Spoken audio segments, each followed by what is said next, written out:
उड़ीसा के उत्कल प्रदेश के दो ब्राह्मण, एक जाति वृद्ध,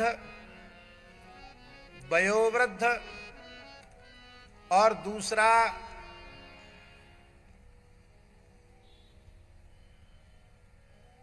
अवस्था से भी कम और कुल में भी उस वृद्ध ब्राह्मण के कुल से, विप्र कुल से थोड़ा छोटा कुल था, वो भी ब्राह्मण।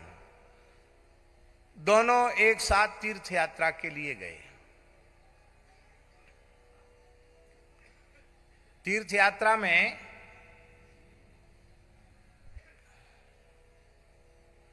सहयोगी की अपेक्षा होती है।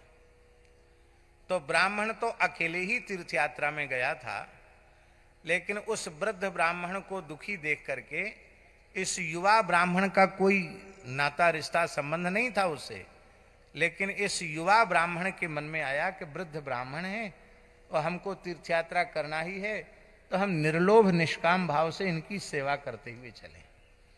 तो उभय विप्रता की कथा सुनो, एक वैश्य वृद्ध जाति वृद्ध छोटो संग है, और बहुत से तीर्थों में विचरण किया और विचरण करके और ठौर फिर आए बन। एक बार तीर्थ यात्रा करते हुए आए तो वृंदावन का दर्शन हो गया था।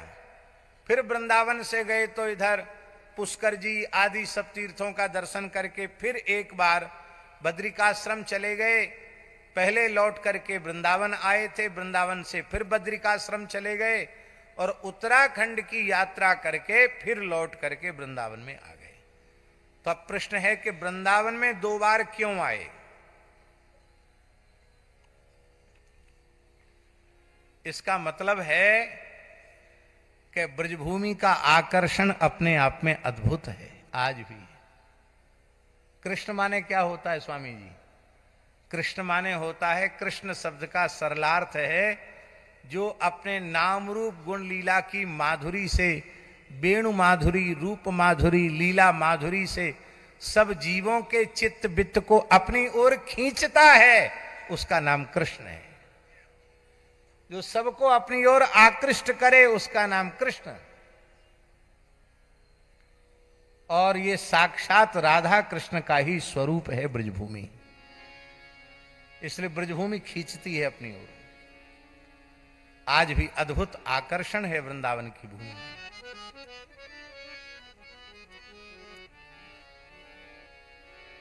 श्री युगल शतक में निम्बार्क परंपरा के श्री आचार्य चरण श्री भट्ट देवाचार्य जी का एक पद है, बड़ा प्यारा पद है।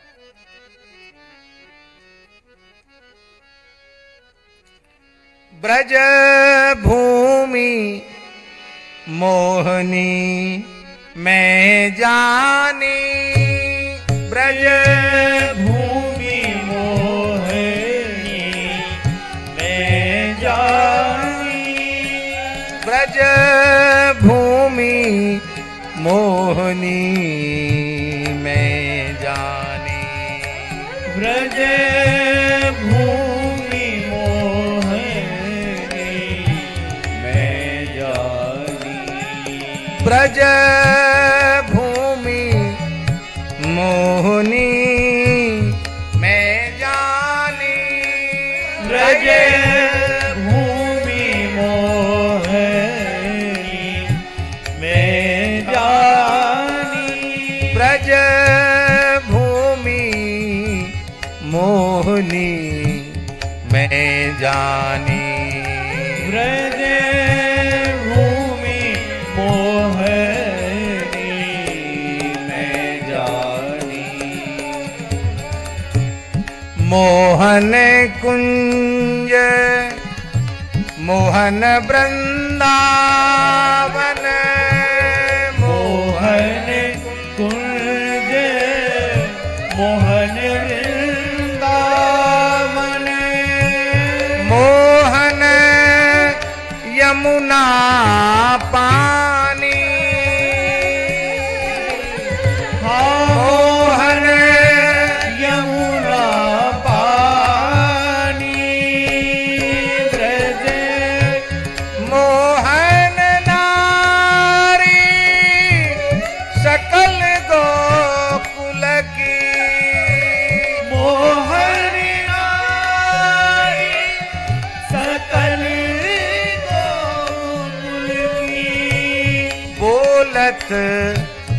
अमृत बानी बानी बोलत अमृत बानी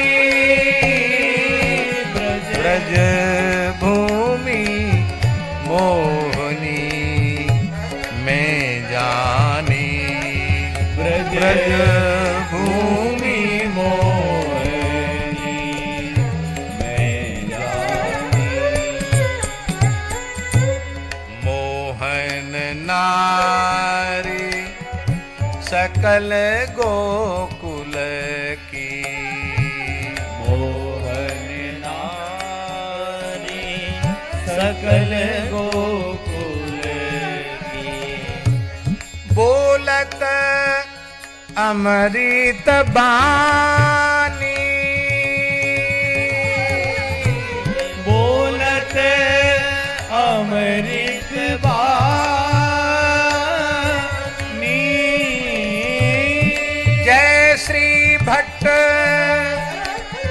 के प्रभु मोहन जय श्री भट्ट के प्रभु मोहन जय श्री भट्ट के प्रभु मोहन नागर जय श्री भट्ट के प्रभु मोहन नागर मोहनी राधा रानी हाँ मोहनी राधा रानी ब्रज भूमि मोहनी में जानी ब्रज भूमि मोहनी में जानी ब्रज भूमि मोहनी में जानी ब्रज भूमि मोहनी में जानी ब्रज भूमि मोहनी में जानी मैं जानी मैं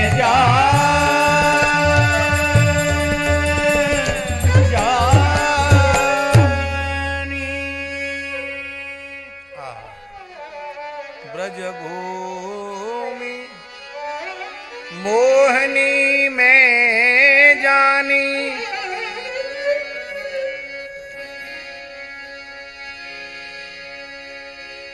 इसलिए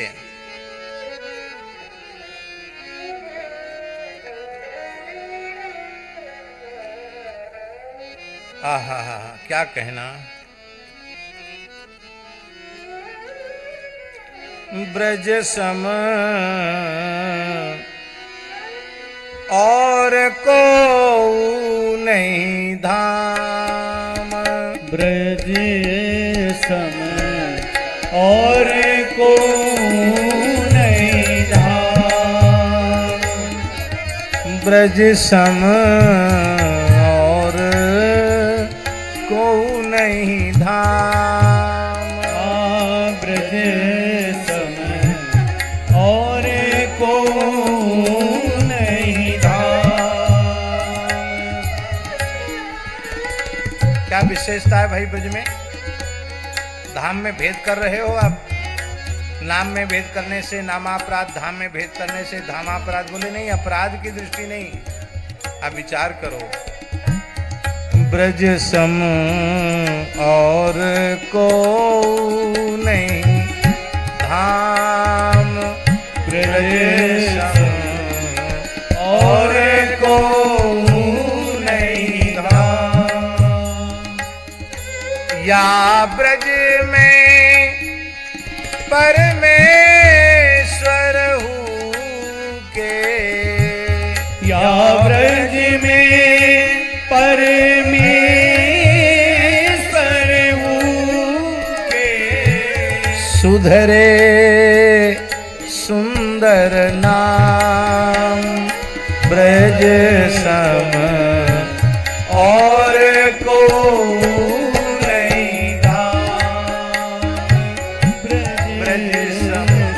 परमेश्वर के नाम सुधर गए ब्रज में?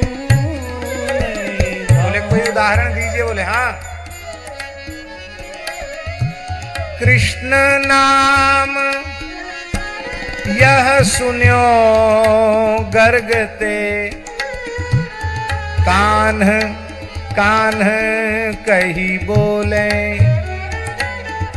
बाल के ली रस मगन भय, सब आनंद सिंधु कलोले ब्रज समय, और को नहीं धाम। गर्गाचार्य जी ने कृष्ण नाम रखा, ब्रजवासी कान कान कहकर पुकारने लगे। यशोदानंदन दामोदर, नवनीत प्रिय दधि चोर, चीर चोर चित चोर चिकनिया, चातुर नवल किशोर, राधा चंद चकोर सांवरो, गोकुल चंद दधि दानी, श्री वृंदावन चंद चतुर चित प्रेम रूप अभिमानी, राधा रमण सुराधा वल्लभ, राधा कांत रसाल, वल्लभ सुत गोपी जन वल्लभ, गिरिवर धर छवि जाल, रास बिहारी रसिक बिहारी, कुंज बिहारी श्याम, विपिन बिहारी बंक बिहारी, अटल बिहार अभिराम, ब्रज सम और को नहीं धाम, ब्रज सम और को नहीं धाम। इतने रसमय नाम हैं, किसी सहस्त्र नाम में इतने सुंदर नाम नहीं आए। छैल बिहारी लाल बिहारी, बनवारी रसकंद,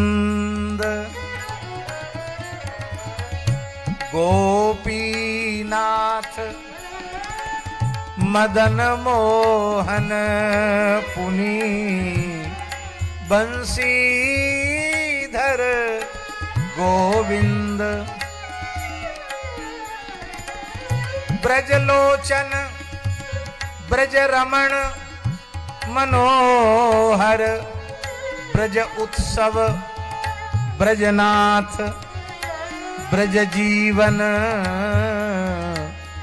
ब्रज बल्लभ सबके, ब्रज किशोर शुभगाथ, ब्रज सम और को नहीं धाम, ब्रज सम और को नहीं धाम। ब्रज मोहन ब्रज भूषण सोहन, ब्रज नायक ब्रज चंद, ब्रज नागर ब्रज छैल छवीले, ब्रजवर श्री नंद नंद, ब्रज आनंद ब्रज दूल्हन तही, अति सुंदर अति सुंदर ब्रजलाल, हाँ ब्रज आनंद ब्रज दूल्ह नितही अति सुंदर ब्रजलाल। ब्रज गौवन के पाछे आछे सोहत ब्रज गोपाल। ब्रज सम और को नहीं धाम, ब्रज सम और को नहीं धाम। नागरीदासी की वाणी है, आखिरी पद। ब्रज संबंधी नाम लेत ये ब्रज की लीला गावे। ब्रज संबंधी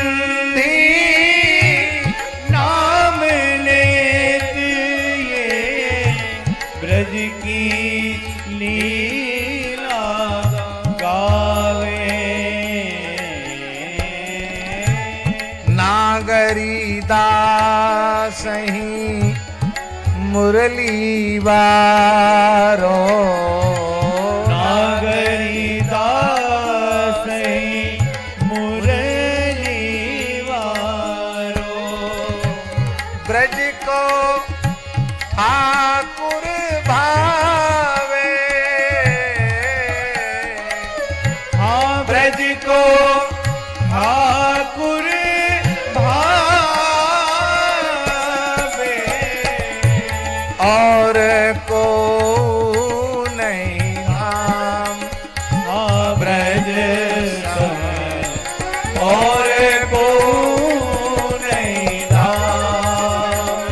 या ब्रज में परमेश्वर हूँ के सुधरे सुंदर नाम। हाँ या ब्रज में परमेश्वर हूँ को सुधरे सुंदर नाम। ब्रज सम और को नहीं धाम। हाँ ब्रज सम और को नहीं धाम।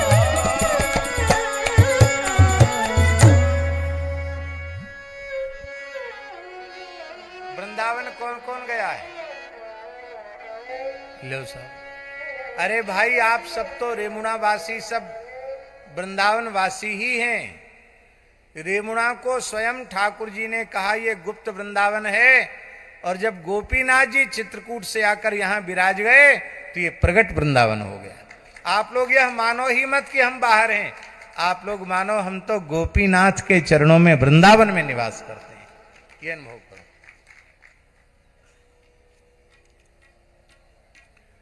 फिर भी हमारा पूछने का प्रयोजन यह है कि वृंदावन कितने लोग गए, तो प्रायः सब लोगों ने अपने हाथ खड़े कर दिए कि हम वृंदावन गए। हमारे पूज्य गुरुदेव भक्तमाली जी कहते थे, वृंदावन जाते तो सब हैं, पर उसका वृंदावन जाना माना जाएगा जिसको एक बार जाने के बाद फिर दोबारा जाने की व्याकुलता जग जाए। महाराज जी के शब्द हैं ये। तो एक बार वृंदावन गए और फिर किसी ने कहा अरे हो गया, हम हुआ है वृंदावन, हुआ है, देख लिया, वही वृंदावन है।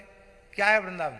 अरे बड़े सुअर डोल रहे हैं, बड़ी गंदगी है, यहाँ कचड़ा वहाँ कचड़ा, पंडा वहाँ बहुत परेशान करते हैं, ये वही तो वृंदावन है ना।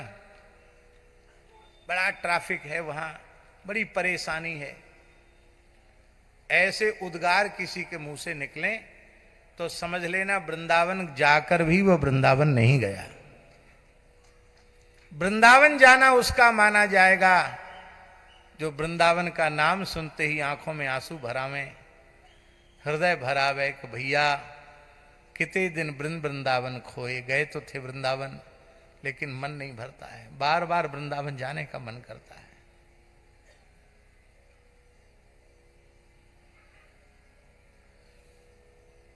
मेरी प्रार्थना है आपके शरीर का प्रारब्ध आपको कहीं भी रखे, पर आप भाव से निरंतर वृंदावन में रहिए। आप यही अनुभव कीजिए हम वृंदावन में हैं। नित्य यमुना स्नान कीजिए, नित्य वृंदावन की परिक्रमा कीजिए, नित्य गिरिराज जी का दर्शन कीजिए, नित्य बिहारी जी, राधा वल्लभ जी, राधा रमण जी, गोपीश्वर जी, मलुकपीठ बिहारी जी, आप जो चाहें सब कर सकते हैं।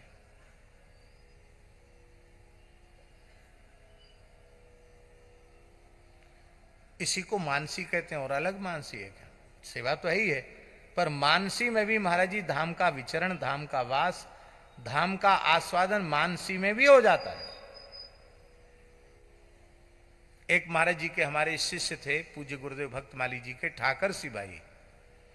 उनको ये मानसी भावना इतनी सिद्ध हो गई थी महाराज जी कि वो यहां तक बता देते थे, नित्य वृंदावन दर्शन करते थे, गिरिराज जी की परिक्रमा, बरसाना दर्शन, नंदगांव दर्शन, पूरे ब्रज का दर्शन नित्य करते थे वो मानसी में, और संतों का भी दर्शन करते थे मानसी में, उनसे वार्तालाप भी करते थे।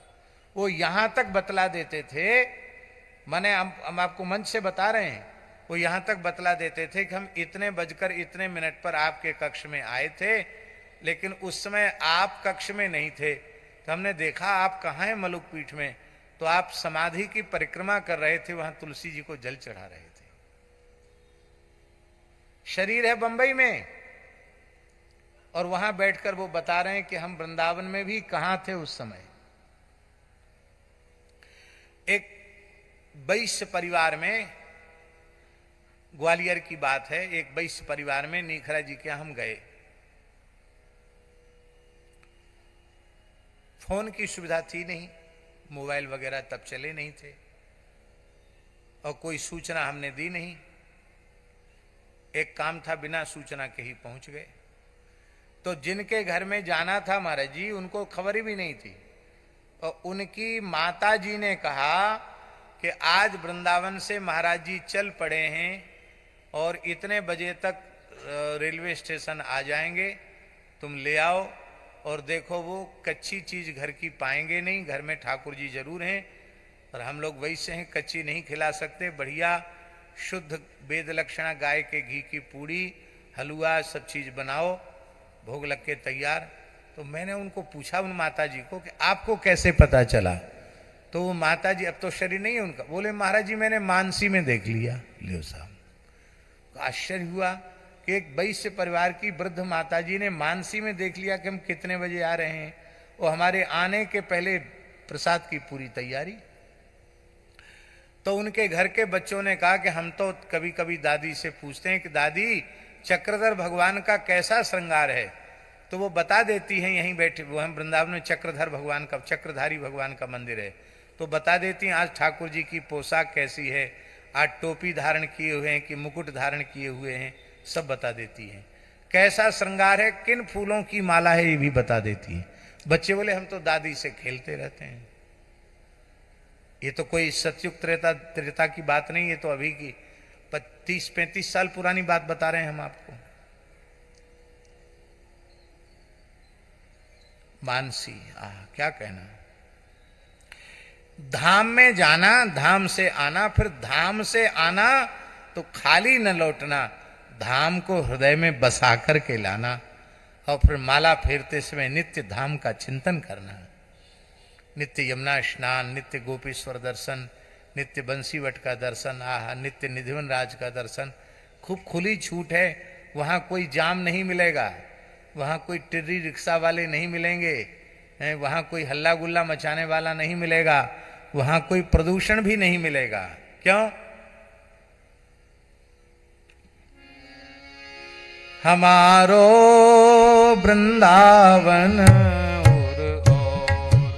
हमारो वृंदावन और माया काल जहाँ नहीं व्यापे, माया काल जहाँ नहीं व्यापे, जहाँ रसिक सिरमौर, जहाँ रसिक सिरमौर, छूट जात सद असद वासना, छूट जात सद असद वासना, मन की दौरा दौर, मन की दौरा दौर, हमारो वृंदावन ओर, हमारो वृंदावन ओर। भगवत रसिक बतायो श्री गुरु, भगवत रसिक बतायो श्री गुरु, अमल अलौकिक ठोर, अमल अलौकिक ठोर, हमारो वृंदावन हमारो वृंदावन हृदय रूपी वृंदावन। प्रत्यक्षवास का अवसर न हो तो अपने हृदय में वृंदावन को बसाइए, और आशा जाकी जहां बसी तह ताही को वास। महाराज जी, उस प्रकार के अंतःकरण का निर्माण न हो तो वृंदावन में रहकर भी वृंदावन में नहीं है, और वैसा अंतःकरण बन जाए तो वृंदावन के बाहर रहकर भी वृंदावन में है। सब इसी का खेल है। कुछ कह रहे हैं जी?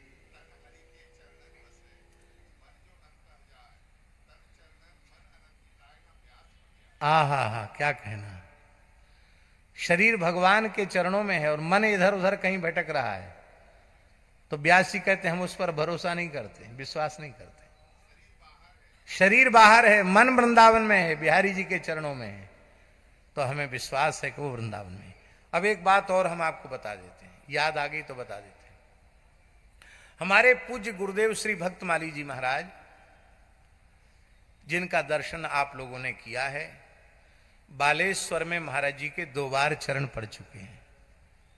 विजय बाबू का घर, हम तो उसको गुरुधाम मानते हैं, क्योंकि महाराज जी 2 बार आकर वहां विराजे।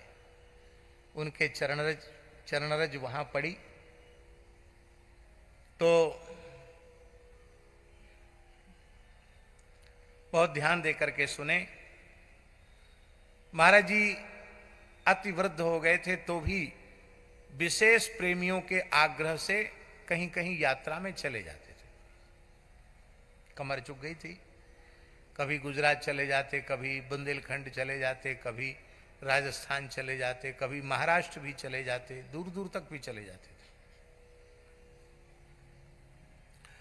एक बार हम वृंदावन की परिक्रमा करते हुए गोरे दाऊ जी गए, तो गोरे दाऊ जी के पूज्य महंत जी, पूज्य साकेतवासी श्रीमंत श्री हरिदास जी महाराज विराज रहे थे। उन्होंने महाराज जी का समाचार पूछा,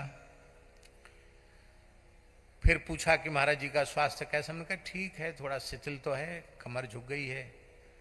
बाहर आते जाते मैंने कि बाहर तो आते, बोले हम तो पता लगाते रहते, महाराज जी वहां चले गए, महाराज जी वहां चले गए। हमसे बोले पंडित जी देखो, आप महाराज जी को बाहर जाने से रोकिए, अब बाहर जाना आना छोड़ें, अब अखंड वृंदावन वास का नियम ले लें। हमने कहा महाराज जी मैं तो नहीं कह सकता, हमारा तो शिष्य हैं, हम प्रार्थना कर सकते हैं, दुराग्रह तो नहीं कर सकते। नहीं, मेरा नाम लेकर कह देना, तुम नहीं जानते हो, बाहर कहीं जाते हैं महाराज जी, वृद्ध शरीर है, कहीं कुछ हो जाए तो महाराज जी का तो कुछ नहीं होगा, तुमको सब बुरा भला कहेंगे, इसलिए मेरी बात कह देना। हमने कहा ठीक है। तो हम परिक्रमा से वापस गए और पूज्य गुरुदेव को साष्टांग प्रणाम किया। हमने कहा महाराज जी, पूज्य गोरेदाऊ के महंत जी महाराज कह रहे थे आप कहीं आए जाए नहीं। महाराज जी बोले हमारे मन में कहीं जाने आने की इच्छा नहीं होती है, फिर भी कोई प्रेमी बहुत आग्रह करते हैं तो हम पहले तो मना करते हैं कि हमको मत ले जाओ, हम जाने आने लायक नहीं हैं। फिर ज्यादा आग्रह देखते हैं तो कहते हैं उठा ले जाओ और धर जाओ। अब शरीर शिथिल है, आने जाने लायक नहीं है। वहां जाने से प्रेमियों का दर्शन सत्संग हो जाता है, और यात्रा हो जाती है, सत्संग की, धार्मिक यात्रा हो जाती है। हमने कहा महाराज जी, गोरेदाव जी वाले महंत जी प्रार्थना कर रहे थे कि आपको नहीं जाना चाहिए। तो महाराज जी फिर बोले, बुलाने वाले को प्रसन्नता हो रही है, जाने वाले को कोई समस्या नहीं है, उनको क्या तकलीफ हो रही है, आपको क्या तकलीफ हो रही है? हमने कहा महाराज जी कोई तकलीफ नहीं हो रही है। वो कह रहे थे महंत जी कि कहीं कुछ हो जाएगा तो क्या हो जाएगा, हाथ पांव टूट जाएगा, दुर्घटना हो जाएगी, इससे अधिक होगा तो मृत्यु हो जाएगी, इससे अधिक तो कुछ नहीं होगा। अब महाराज जी तो सहज बोल रहे थे। महाराज जी मान लो शरीर वृद्ध है, खिसक जाएंगे, हाथ पैर टूट जाएगा या मृत्यु हो जाएगी, इससे ज्यादा तो कुछ नहीं होगा। इतना कहते कहते तत्काल भावाविष्ट हो गए और बोले, पंडित जी तुम क्या समझते हो, हम वृंदावन के बाहर जाते हैं, आधे क्षण के लिए भी हम वृंदावन से बाहर नहीं जाते हैं, निरंतर पल भर के लिए भी हम वृंदावन से बाहर नहीं जाते, हम निरंतर वृंदावन में ही निवास करते हैं। और तुम्हें पता नहीं है, जहां यह शरीर छूटेगा उसके पहले वहां वृंदावन प्रकट हो जाएगा।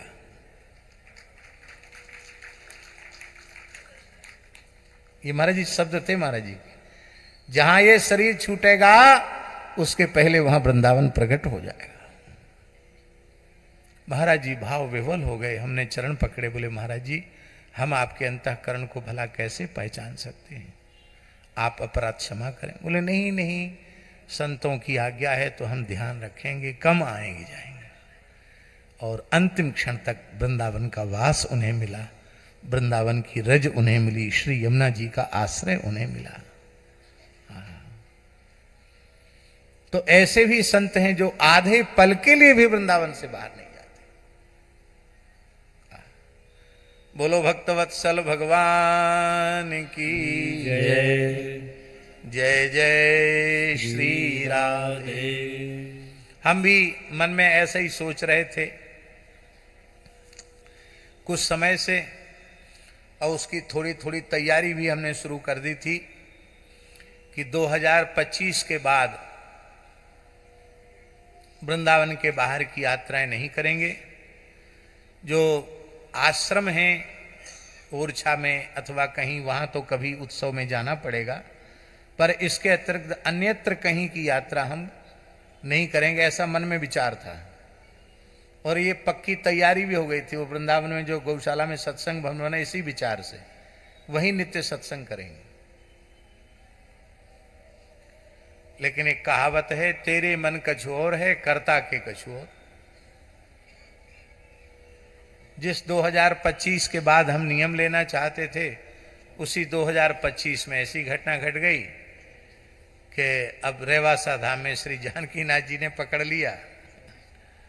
अब वहां इतनी बड़ी महाराज जी जिम्मेवारी है कि अब वो सब, इसलिए सारे संकल्प विचार अब श्री जी के चरणों में समर्पित कर दिए। जहां राखो तहां रहो, मान सुख रास है, बस देहु दया कर दान न भूलो, केली को भगवत बलित तमाल विलोक हूं बेलू को। और कुछ नहीं चाहिए, जहां रखें।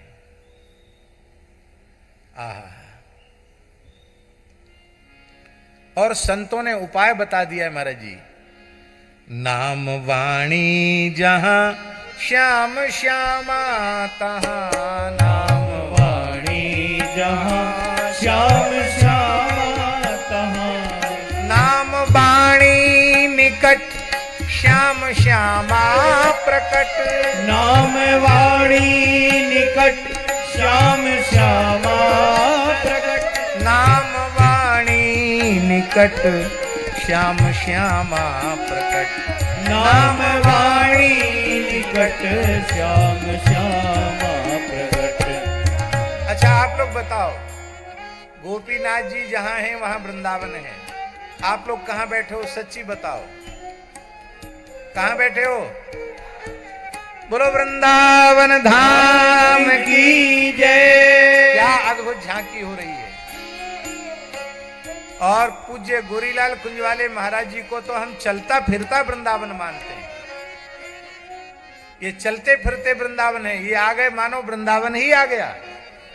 जय जय श्री राधे। तो फिर ही आए, सब जगह एक बार वृंदावन दर्शन कर चुके थे दोनों उत्कलवासी ब्राह्मण, लेकिन एक बार बद्रिकाश्रम की यात्रा करके फिर से वृंदावन आए, क्योंकि इससे सिद्ध होता है कि वो दोनों वृद्ध ब्राह्मण और युवा ब्राह्मण दोनों वृंदावन के प्रेमी थे, इसलिए द्वारा वृंदावन में आए। और वहां क्या हो गया, वहां वृंदावन आते आते वृद्ध ब्राह्मण बीमार पड़ गया।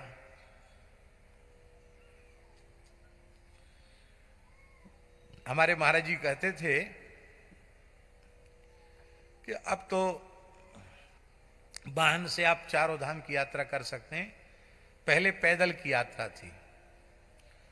तो लोग जब बद्रिकाश्रम श्री यमुनोत्री, गंगोत्री, केदारनाथ, बद्रीनाथ जाते थे ना, तो उसके पहले लोग बढ़िया से खाना पीना शुरू कर देते थे।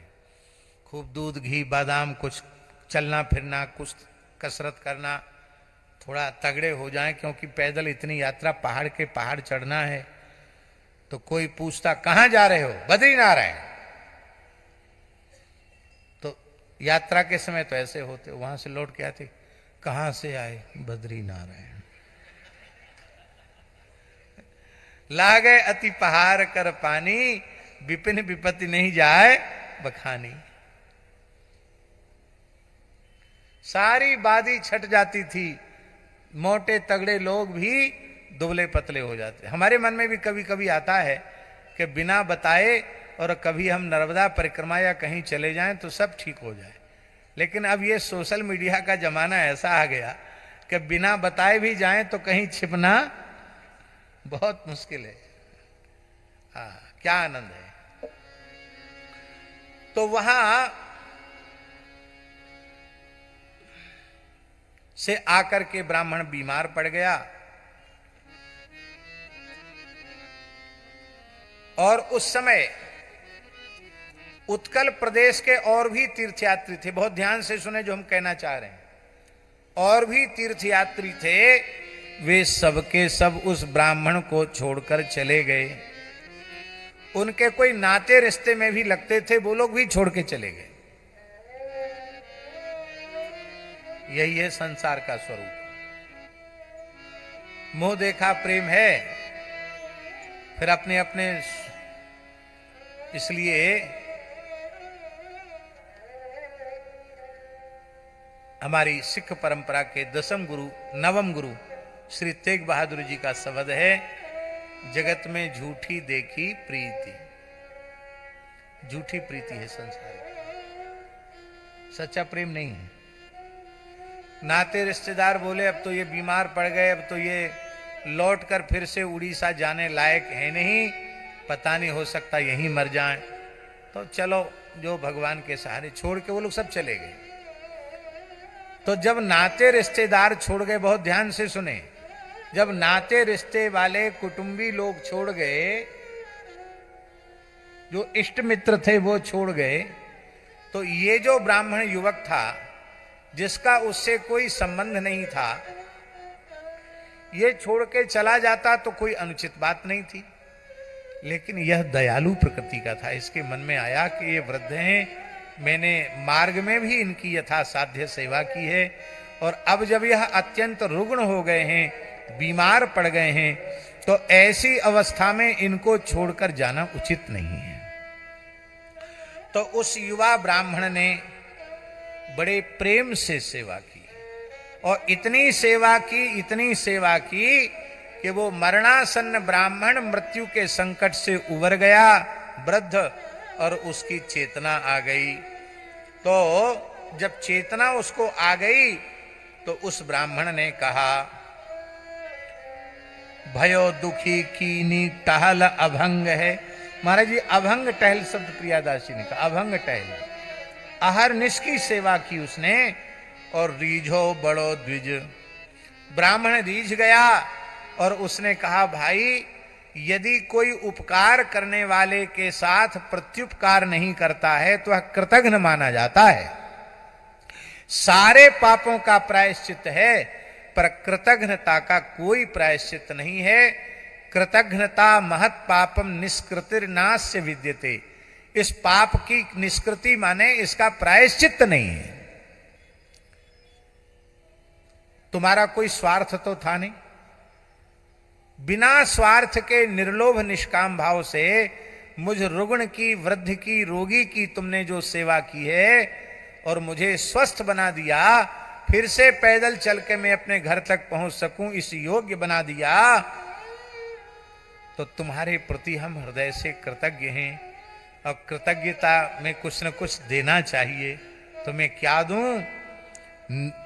द्विजो बड़ो द्विज निज सिता तो को दई। मैं अपनी पुत्री का विवाह, एक ही जिम्मेवारी मेरे ऊपर रहेगी, मेरी सबसे छोटी बेटी, अभी उसका विवाह नहीं किया है मैंने, और तुम विवाह के योग्य हो, ब्राह्मण बालक हो, मैं अपनी बेटी का विवाह तुम्हारे साथ कर दूंगा। उस युवक ब्राह्मण ने कहा कि नहीं, चाह मेरे विवाह की बिल्कुल भी इच्छा नहीं है। मैंने तो यह विचार किया है कि मैं जीवन पर्यंत अविवाहित रहकर ही वैराग्य पूर्वक भजन करूंगा, ऐसा मैंने विचार किया, इसलिए विवाह के बंधन में मुझे मत फंसाओ। तब उस वृद्ध ब्राह्मण ने कह दिया, हमने तो गोपाल जी को साक्षी देकर ये प्रतिज्ञा कर ली कि मैं अपनी बेटी अब तुम्हारे साथ ही विवाह करूंगा और दूसरे को बेटी नहीं दूंगा। साखी दे गोपाल अब बात प्रतिपाल करो। अब तो गोपाल जी को साक्षी दे दिए।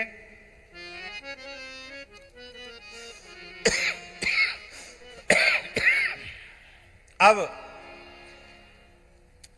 गोपाल जी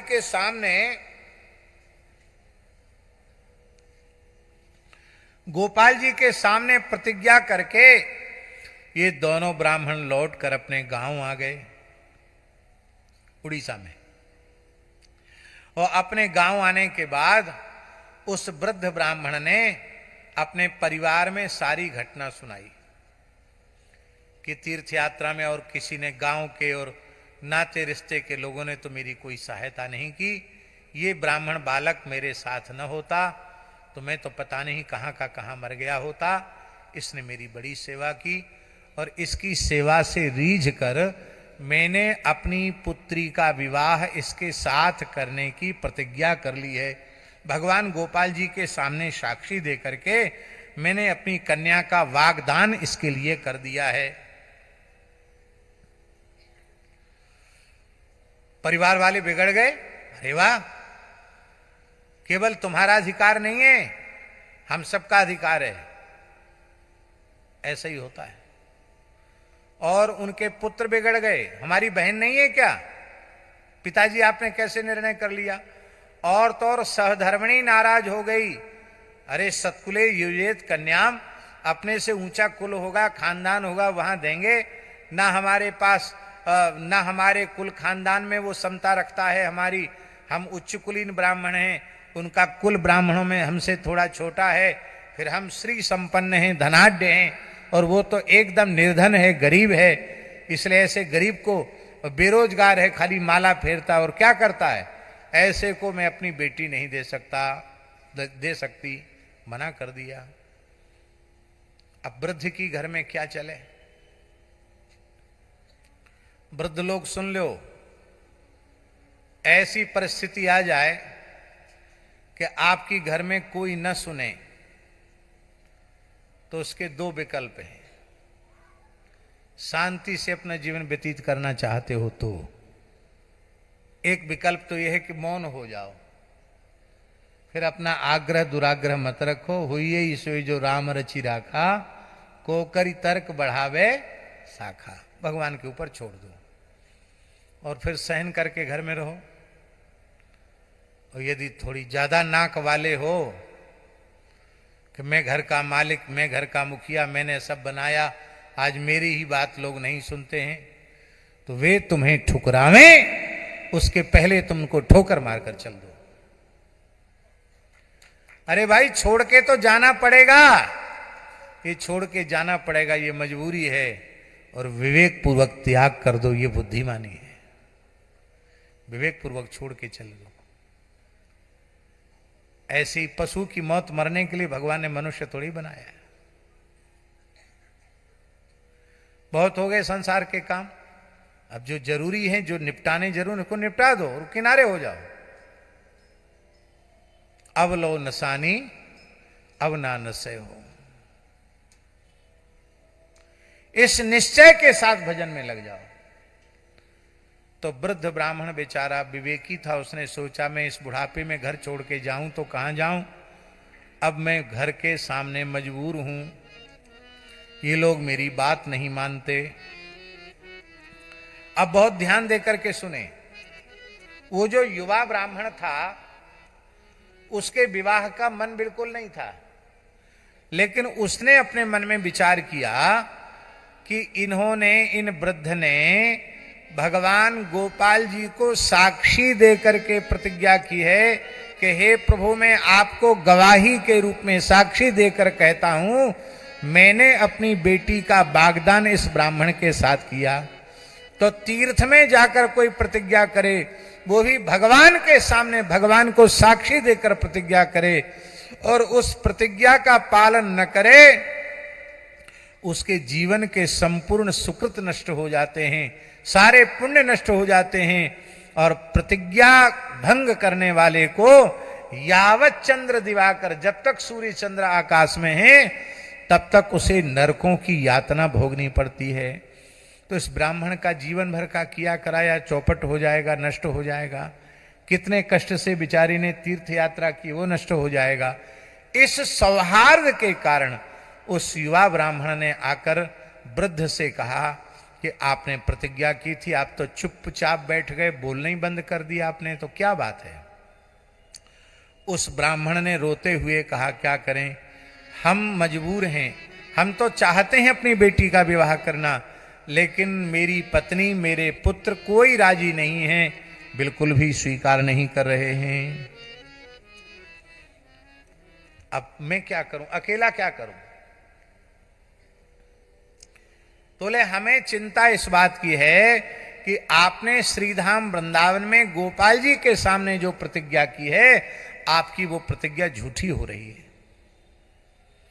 तो ब्राह्मण ने, वृद्ध के पास सब युक्तियां होती हैं, वृद्ध ने कहा कि एक काम करो, पंचायत जोड़ो, गांव के पंचों को बुलाओ, पंचायत जोड़ो, और पंचायत में हमको बुलाओ, हम कह देंगे हाँ हमने प्रतिज्ञा की। अब पंचायत जोड़ ली गई, पंचों को कुछ खीर मालपुआ खिला के अपने पक्ष में करने की पुरानी परंपरा है। यद्यपि पंचों को बहुत सावधान रहना चाहिए, अपने पराये का भेद करना नहीं चाहिए, पंचों को निष्पक्ष निर्णय ही सुनाना चाहिए। शास्त्रों में लिखा है महाराज जी, जो निष्पक्ष निर्णय नहीं देते हैं पंच, उन्हें नरकगामी होना पड़ता, उनके लिए एक स्वतंत्र नरक है, उस नरक का नाम है शूकर मुख, उस नरक में जाना पड़ता है। आज उच्च न्यायालय में, सर्वोच्च न्यायालय में बैठे हुए लोग ऊट पटांग निर्णय दे रहे हैं जो राष्ट्र के हित में नहीं है, सनातन के हित में नहीं है, भारतीय संस्कृति के हित में नहीं है, उन सबको घोर नरक में जाना पड़ेगा। ये बात बिल्कुल पक्की है। मरने के बाद न कोई जज है, न कोई हाई कोर्ट का जज है, न कोई सुप्रीम कोर्ट का जज है, न कोई वकील है, न कोई बैरिस्टर है, सबको नरक जाना पड़ेगा। क्या कहते हैं उसको, मिलॉर्ड कहते हैं ना, मिलॉर्ड क्या कहते हैं, माय लॉर्ड, लॉर्ड माने ईश्वर। इसका मतलब है व्यक्ति अभ्यर्थी आपको मनुष्य नहीं, आपको ईश्वर कह रहा है, फिर आप में पक्षपात होना चाहिए कि नहीं। और आप ईश्वर में आस्था ही नहीं रखते हैं। हम तो कहेंगे ऐसे व्यक्ति को माय लॉर्ड कहना भी पाप है। जो सनातन धर्म में ईश्वर में विश्वास नहीं रखता, ऐसे व्यक्ति को माय लॉर्ड कहना पाप है। अभी खजुराहो के एक मंदिर का प्रकरण आया था, आप सबको मालूम होगा। सुप्रीम कोर्ट के जज ने क्या उटपटांग टिप्पणी की थी, वो व्यासपीठ से कहने के योग्य नहीं है। दूसरे किसी धर्म की खिल्ली उड़ा करके देखो, हिम्मत हो तो कह के देखो। आज जम्मू कश्मीर की जो हालत हो रही है, इस महापाप का दोषी सर्वोच्च न्यायालय है।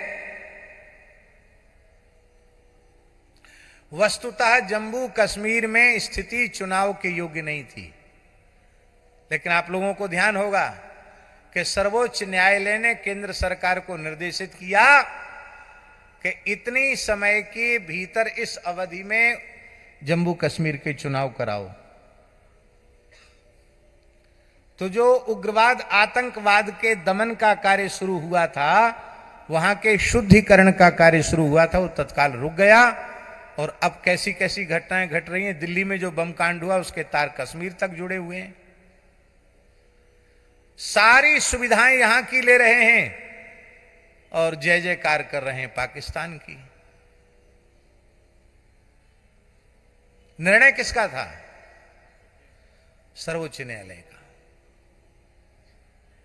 ये राष्ट्र का दुर्भाग्य है, देश का दुर्भाग्य है। इसकी न्यायिक व्यवस्था को भी ठीक करना पड़ेगा, दुरुस्त करना पड़ेगा।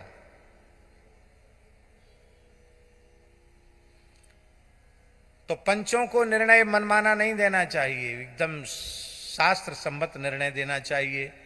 लेकिन इस वृद्ध के घर वालों ने पंचों को खीर मालपुआ खिला के अपने अधीन कर लिया था। पंचों ने कहा कोई बात नहीं, पंचायत जोर, हम तुम्हारे पक्ष में ही देंगे निर्णय।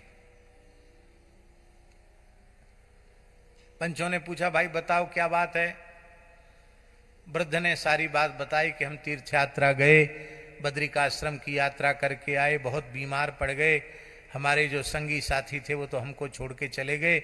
इस युवक ने जो जिससे मेरी कोई जान पहचान भी नहीं थी, इसने बड़े निर्लोभ भाव से मेरी सेवा की और मैं मरणासन्न था, मुझे एकदम स्वस्थ बनाया। तो मैंने प्रतिज्ञा कर ली कि मैं अपनी बेटी का ब्याह इसके साथ करूंगा। पंचलोक को बोले देखो भाई, लिखा जाता है कि मैं होश हवास में, दुरुस्त हालत में, ठीक होश हवास में, बिना किसी के दबाव के मैंने ये पत्रक लिखा है, सनद रहे ताकि समय पर काम आवे। ऐसी न्यायालय की भाषा में लिखा जाता है। तो बीमार आदमी कोई बयान देता है तो उसका बयान माना नहीं जाता है। तो वृद्ध ने, युवा ने कहा कि बीमार तो ये थे, पर जिस समय इन्होंने प्रतिज्ञा की थी उस समय ये पूर्ण स्वस्थ हो चुके थे। तो किसके सामने प्रतिज्ञा की? पंचों ने पूछा किसके सामने प्रतिज्ञा की? तो युवा ब्राह्मण ने कहा गोपाल जी के सामने प्रतिज्ञा कही। बोले छोटो विप्र क्षिप्र दीजिए कही जो बात, तिया सुत कहें अहो सुताया के जोग है। द्विज कहे नाही कैसे करो मैं तो दैन कही, कही कहो भूल गयो बिथा को प्रयोग है। भई सभा भारी पूछो साखी नर नारी, श्री गोपाल बनवारी और कौन तुच्छ लोग हैं। भरी पंचायत में उस ब्राह्मण ने कहा, वो पंचों ने कहा इस बात का कोई गवाही है? बोले हाँ गवाही है। सामान्य मनुष्य गवाही नहीं, वृंदावन के ठाकुर श्री गोपाल जी गवाही हैं। बोलो श्री गोपाल जी महाराज की जय। ये गोपाल जी का मंदिर कहाँ था जानते हैं आप? वृंदावन में। ये सिंहपुर हनुमान जी के सामने वाला जो खंडर था, पुराना मंदिर का भग्नावशेष हमने देखा। अब तो सब जमीन बिक गई, वहां मकान बन गए। पहले वहीं गोपाल जी का मंदिर वहीं विराजमान था। हमने पहले दर्शन किया महाराज जी उस भूमिका के जहां साक्षी गोपाल पहले विराजते थे, वहीं ये दर्शन करने आए थे। और उस समय वृंदावन के प्रधान ठाकुर यही थे। समय समय से किसी किसी ठाकुर की महिमा बढ़ती है। कभी किसी ठाकुर के यहाँ ज्यादा भीड़ होती, कभी किसी ठाकुर के, ऐसा होता नहीं। कभी गोविंद देव जी में बड़ी भीड़ होती थी, कभी राधा वल्लभ जी में बड़ी। इस समय बांके बिहारी जी एक नंबर पे चल रहे हैं, बड़ी भीड़ हो रही है। ऐसी ठाकुर जी भी अपना नंबर बदलते रहते हैं।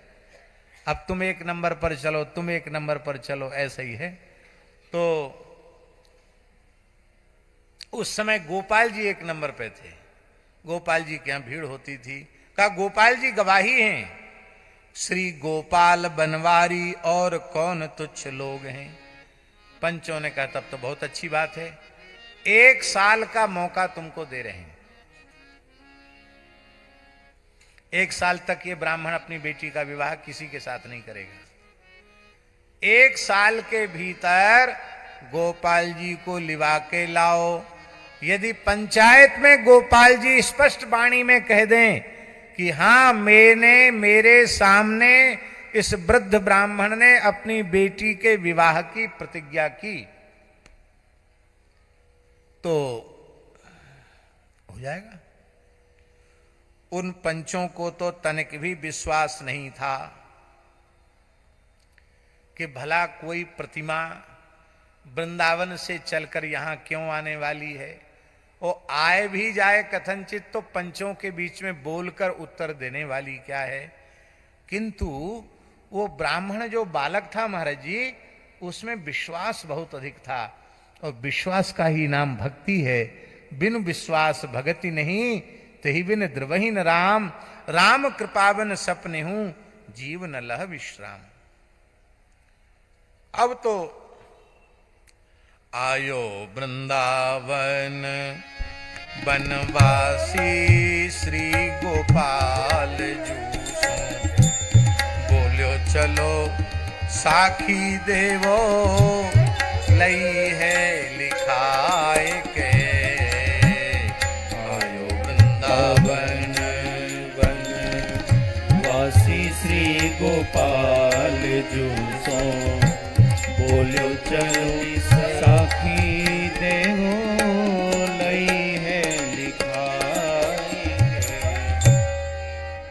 कहां उड़ीसा और कहां वृंदावन। पैदल चलकर यह ब्राह्मण युवक वहां से आया, वृंदावन आया और गोपाल जी से प्रार्थना की। गोपाल जी तो भला काहे को बोलने वाले, बोले नहीं। 3 दिन हो गए, इसने कुछ भी खाया पिया नहीं और बस वहीं अनशन करके बैठा रहा। प्रभु आप हमको झूठा बना रहे हो। रात्रि का समय था, लोग तो सब चले गए थे, पर मंदिर के ठाकुर जी आज अपने भक्त उस ब्राह्मण युवक से बोल पड़े।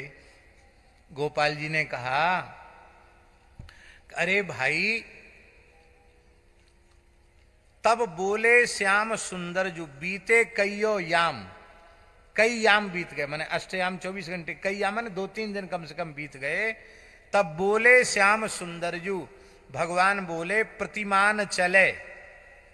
अरे भाई, अरे बावरे, प्रतिमा कहीं चलती है क्या। भक्त बड़े चतुर होते हैं। उस भक्त युवक ब्राह्मण ने कहा, प्रतिमा चलती नहीं है तो बोलती भी नहीं है, और जब बोलेगी तो चलेगी भी। बोलो भक्त वत्सल भगवान। जब बोलती नहीं है, चलती नहीं है तो बोलती भी नहीं है, और बोलती है तो चलती है। एक साधु में कहावत है महाराज, एक साधु में कहावत है, जो बोला सो मरा। क्या कहावत है? जो बोला सो मरा।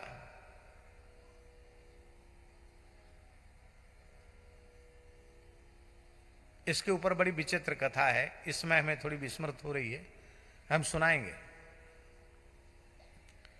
एक महाराज जी, एक राजा संतानहीन था, उसके संतान का कोई योग ही नहीं था। एक जंगल में सिद्ध महापुरुष रहते थे, वो उसी शरीर से भगवान के नित्य धाम जाने वाले थे, मुक्त होने वाले थे। लेकिन इस व्यक्ति ने, राजा ने सेवा करके उनको इतना प्रसन्न कर लिया, इतना प्रसन्न कर लिया, इतना प्रसन्न कर लिया कि मरने की, मृत्यु का समय निकट था। और उसी समय उन संत ने मन में सोचा कि ये बहुत श्रद्धा रखता है, बड़ी सेवा करता है, जरूर कुछ न कुछ चाहता होगा, इससे पूछ लें। कहो भैया क्या बात है?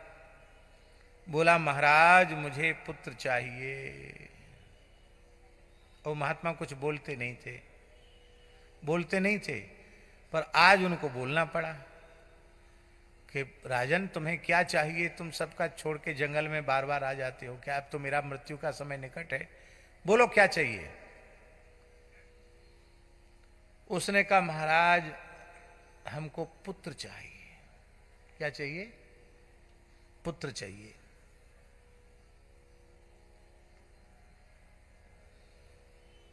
तो उन महात्मा के मुंह से निकला, जो बोला सो मरा। तेरे प्रारब्ध में तो पुत्र है नहीं, और मैंने वचन दे दिया, बोल दिया तो मैं मर गया, अब मुझे दूसरा जन्म लेना पड़ेगा, मुझे ही बेटा बन के आना पड़ेगा। तो बोले जो बोला सो मरा, अब तो तुम्हारे बेटा तो है नहीं, अब मैं ही आऊंगा बेटा बन के। महात्मा मर गए ऐसा कह के। समय से रानी गर्भवती हो गई और पुत्र का जन्म, बड़ा सुंदर तेजस्वी पुत्र हुआ, लेकिन गूंगा, बोले नहीं। बड़ा हो गया, 5-7 साल का हो गया, बोले नहीं। बहुत इलाज हुआ, बोले नहीं। अब वो बोलना ऐसा नहीं था कि वो बोलना उसको ना आता हो, लेकिन उसको पूर्व जन्म की स्मृति थी, इसलिए वो बोलता ही नहीं था, जानबूझ के नहीं बोलता था।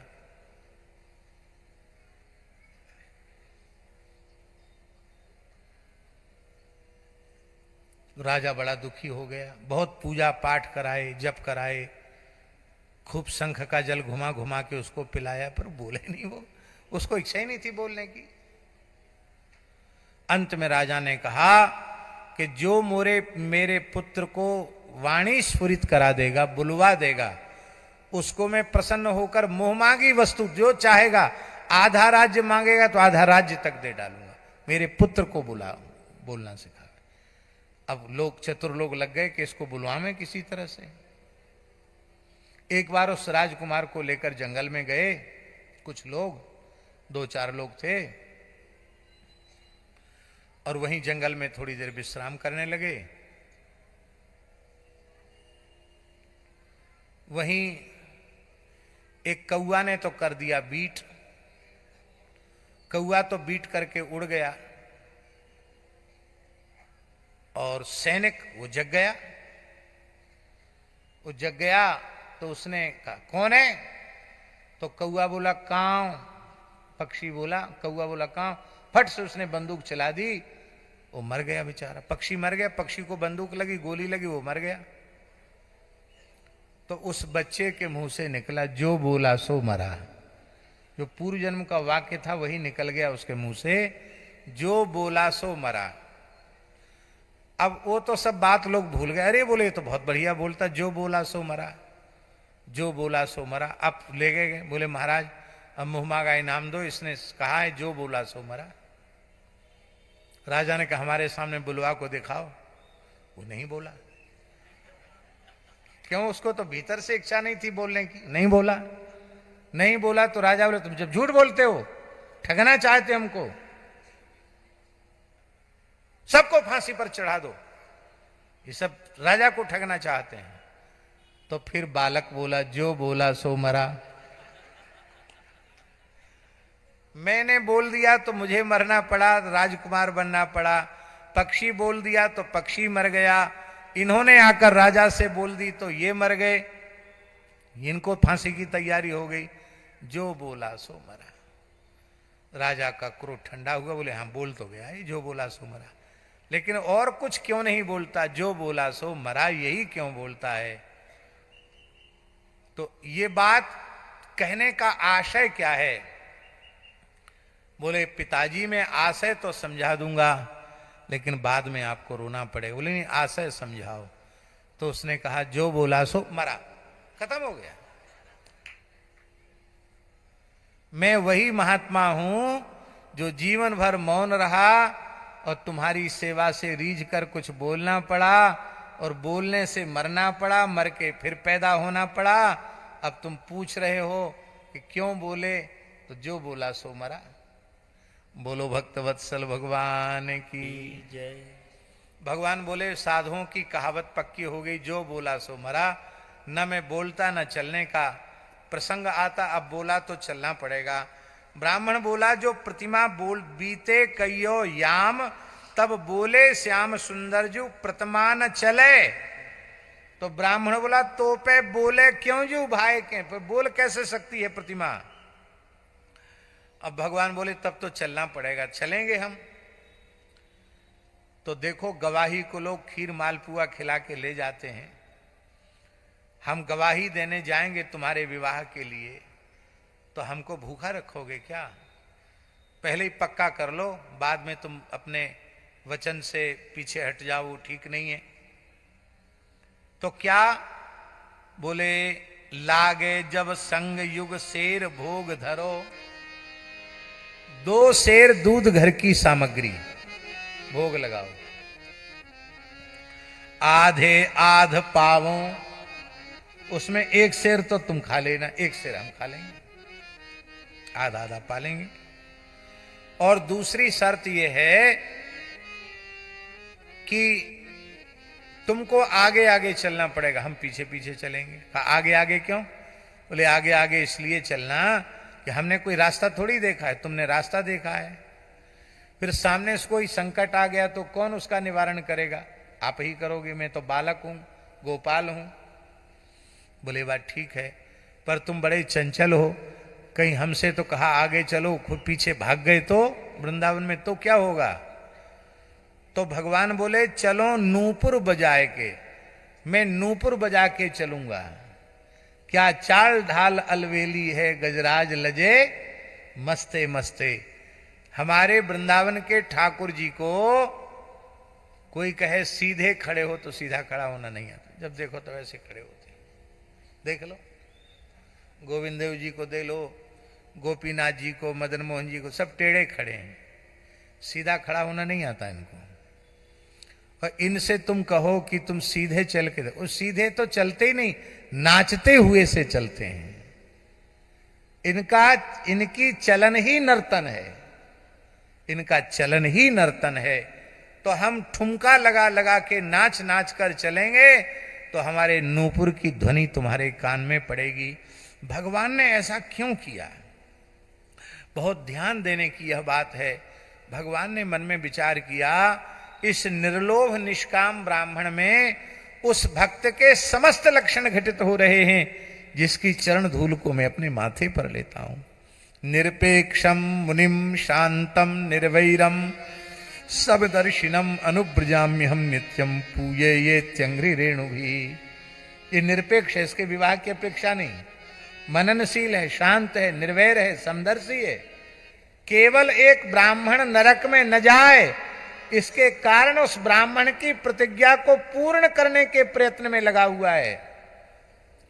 इसलिए ये तो परम निरपेक्ष निष्काम भक्त है। पूज्य गुरुदेव कहते थे, ये लक्षण जो कहे गए श्लोक में ये आना बड़ा कठिन है, पर सेवा करने वाले में लक्षण सहज आ जाते हैं। कई उदाहरण महाराज जी देते थे, उसमें ये उदाहरण भी देते थे।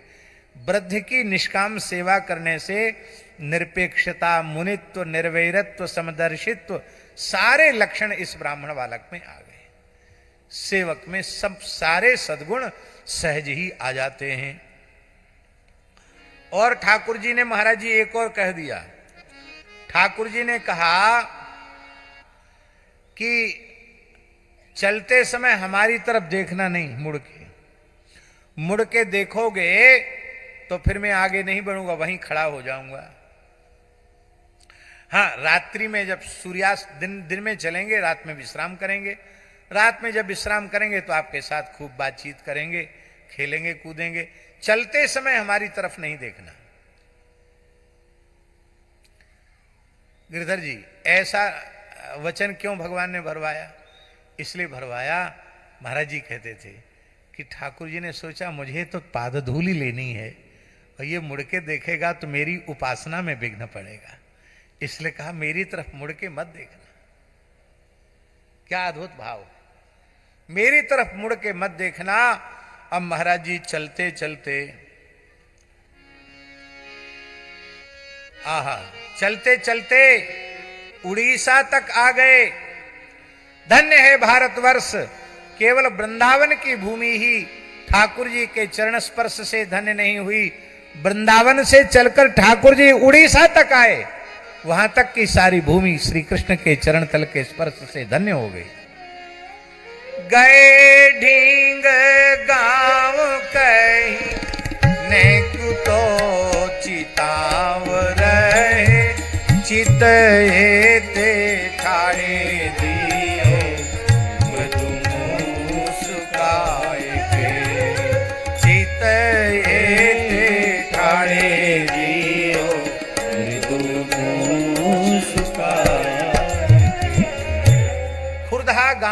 निकट आ ही गए थे तो ब्राह्मण युवक के मन में आया कि एक बार चलते हुए इनकी मधुर झांकी का दर्शन तो करूं। तो जैसे ही मुड़ के पीछे की ओर देखा, बस ठाकुर जी की झांकी का दर्शन तो कर लिया, लेकिन ठाकुर जी वहीं स्थिर हो। बोले अब आगे नहीं चलूंगा बिल्कुल, क्योंकि तुमने हमारे वचन को तोड़ दिया। अरे बोले अब तो बिल्कुल पास में ही है पंचायत, हम पंच इकट्ठे, बोले पंचों को इकट्ठा करके यहां लाओ।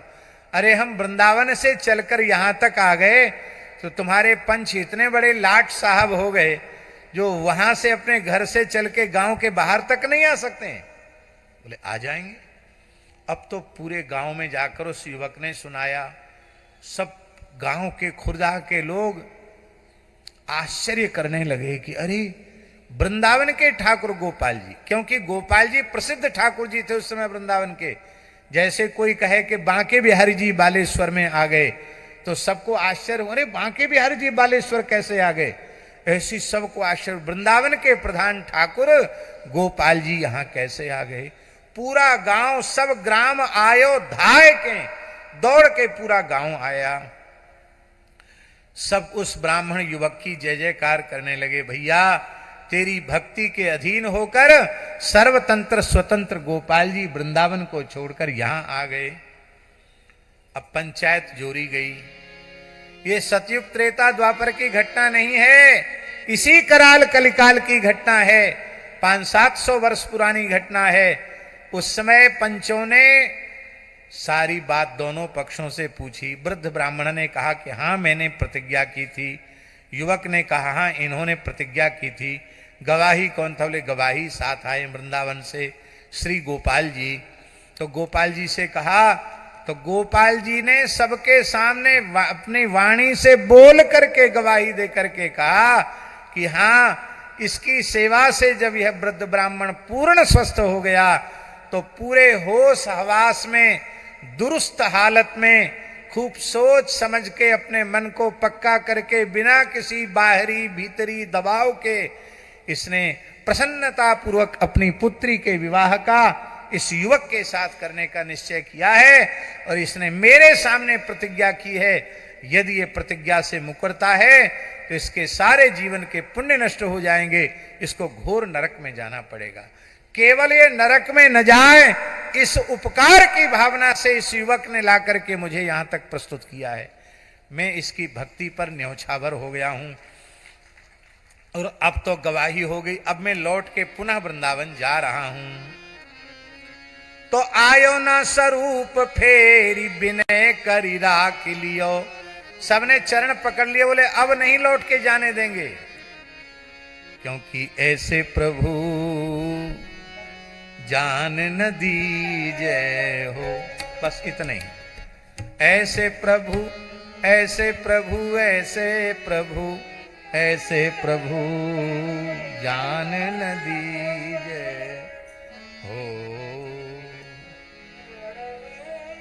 अब तो तमाम ब्राह्मण तैयार हो गए। मेरी बेटी का ब्याह इसके साथ, मेरी बेटी का ब्याह इसके साथ, मेरी बेटी का, और मैं सर्वस्व दूंगा। ऐसा भर भक्त भर मिलना तो बड़ा कठिन है। लोग उस वृद्ध ब्राह्मण के परिवार को धिक्कारने लगे। उस युवक ने कहा कि हम कोई ब्याह के लोभी नहीं है, हमने तो इस ब्राह्मण की बात को सत्य कर दिया। अब एक ही इसकी कन्या से उस युवक ने विवाह किया। राजा ने प्रार्थना की और वहीं राख्यो घेरी भूप सुख ढेर दियो अवलो बजाए के। कहते आज तक राजा ने मंदिर बनवाया, राग भोग की व्यवस्था की और उड़ीसा में साक्षी गोपाल जी विराज रहे हैं।